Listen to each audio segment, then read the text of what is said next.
안녕하세요. 여러분의 똑똑한 재테크 아프로디테입니다.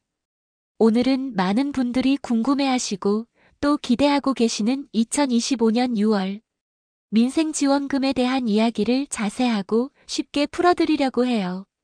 이거 정말 놓칠 수 없는 꿀정보니까 끝까지 집중해주세요. 놓치지 마세요. 요즘 고물가에 금리까지 오르고 지갑은 점점 얇아지는 느낌이죠. 물가 상승과 경기 침체가 겹치면서 서민 경제는 그야말로 고통받고 있어요. 식탁 물가는 계속 오르고 대출 이자 부담은 눈덩이처럼 불어나고 전반적인 소비 심리마저 위축되면서 경제 전반에 먹구름이 잔뜩 낀 상황입니다. 이런 어려운 시기에 우리 국민들을 조금이나마 도와주기 위해 정부가 민생회복지원금 지급을 고민하고 있다고 해요.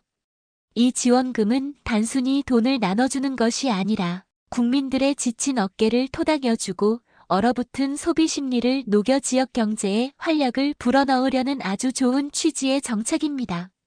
전 국민을 대상으로 지역 경제를 활성화하려는 아주 중요한 목적을 가지고 있죠. 하지만 아직 국회에서 열심히 논의 중이라 자세한 내용은 조금 더 지켜봐야 한다고 해요.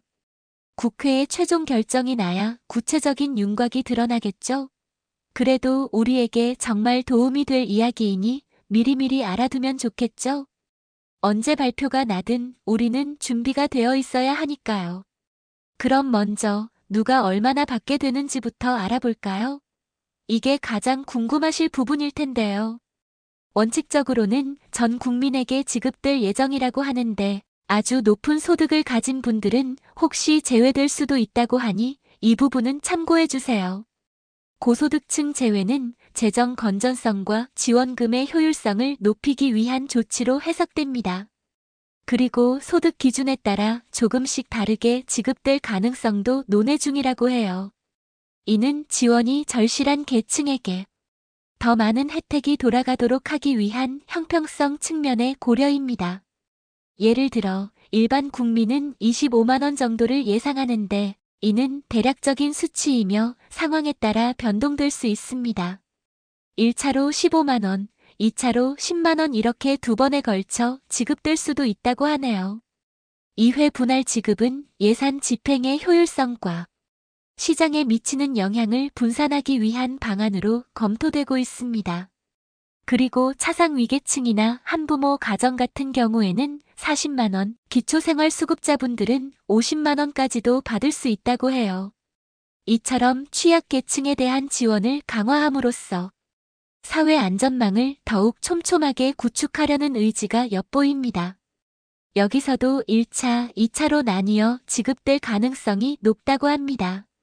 소득이 상위 10%에 해당하는 분들은 지급 대상에서 제외되거나 금액이 좀 줄어들 수도 있다는 점도 꼭 기억해 주세요.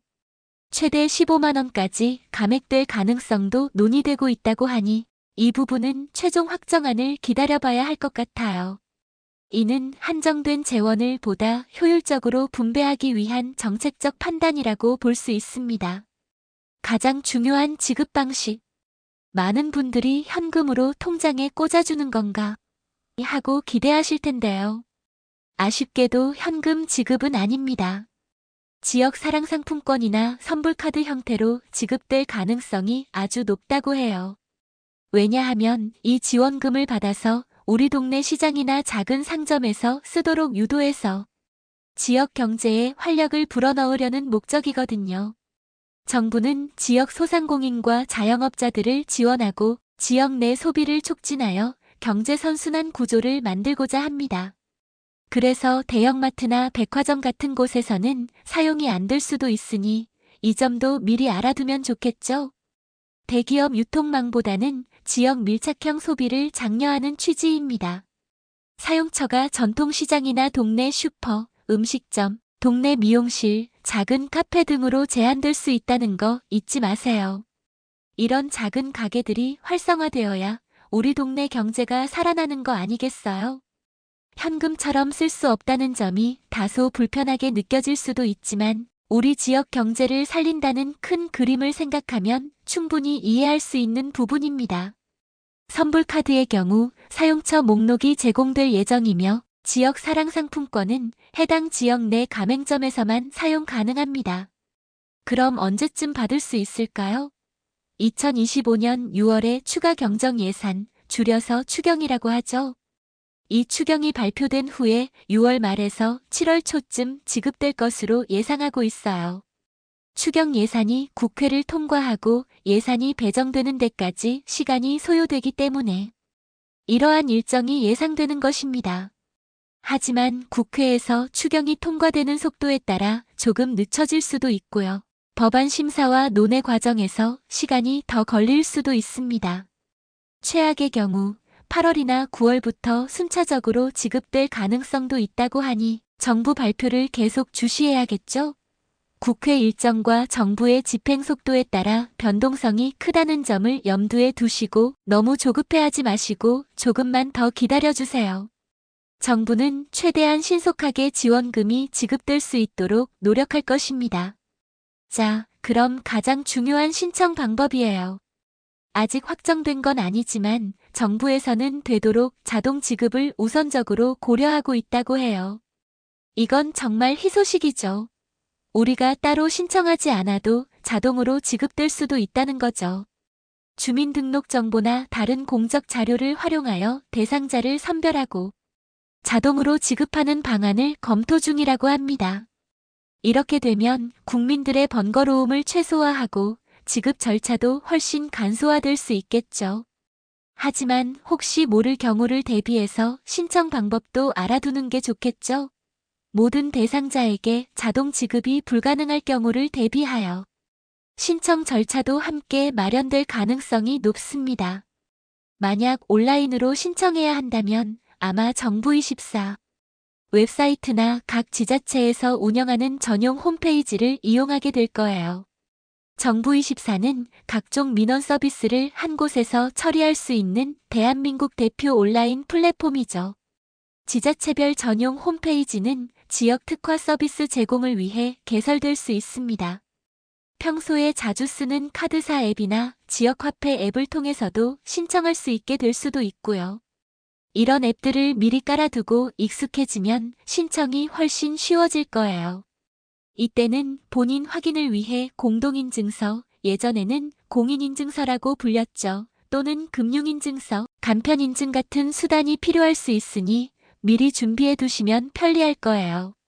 스마트폰에 간편인증 앱을 설치해 두거나 공동인증서를 갱신해 두는 등 미리 준비하면 신청 당일에 허둥지둥할 필요가 없겠죠? 온라인 신청이 어렵거나 불편하신 분들을 위한 오프라인 신청 방법도 물론 있을 거예요. 디지털 기기 사용이 익숙하지 않거나 인터넷 접근성이 낮은 분들을 위해 정부는 항상 오프라인 창구를 운영합니다. 아마도 가까운 읍, 면, 동 주민센터로 방문하시면 신청할 수 있을 텐데요. 주민센터는 지역 주민들에게 가장 가까운 행정기관이니까요. 이때는 꼭 신분증을 챙겨가셔야 해요. 본인 확인이 필수적이니까요. 주민등록증이나 운전면허증, 여권 같은 본인을 확인할 수 있는 신분증 말이에요. 위조를 방지하고 정확한 본인 확인을 위해 신분증은 반드시 필요합니다. 디지털 취약계층이나 어르신들을 위해 오프라인 창구를 분명히 운영할 테니까 걱정하지 마세요. 주민센터 직원들이 친절하게 도와드릴 거예요. 혹시 도움이 필요하시면 주저하지 말고 직원에게 문의하세요.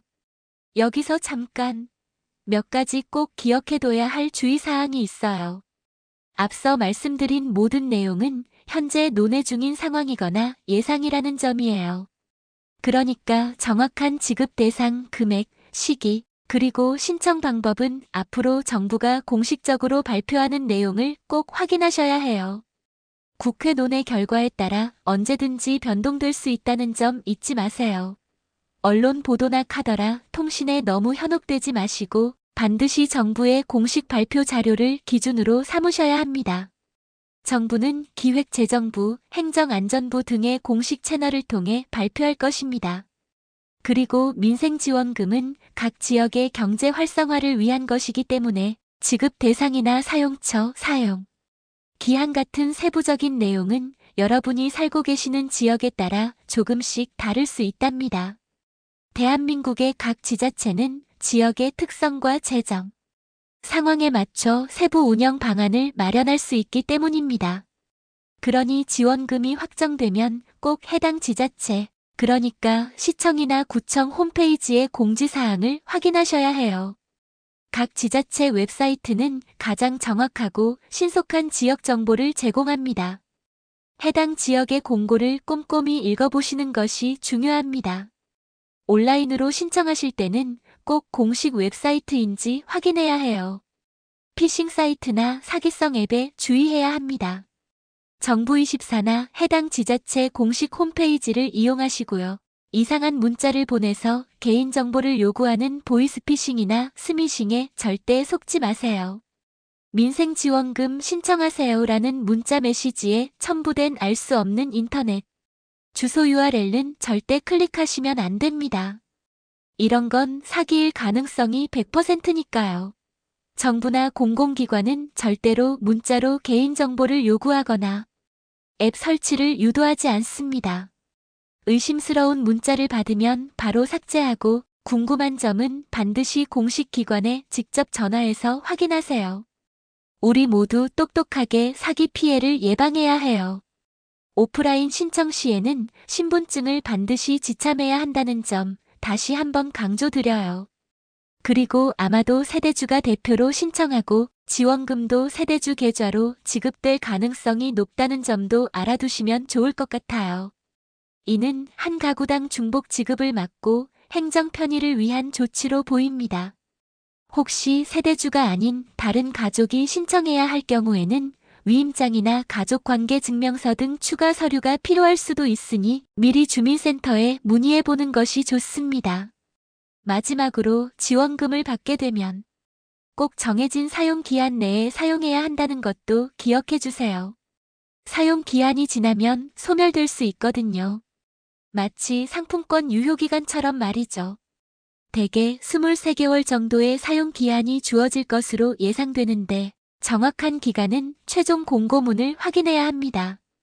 기한 내에 사용하지 않은 잔액은 국고로 환수되거나 소멸될 수 있으니 꼭 기한 안에 알뜰하게 사용하시길 바랍니다.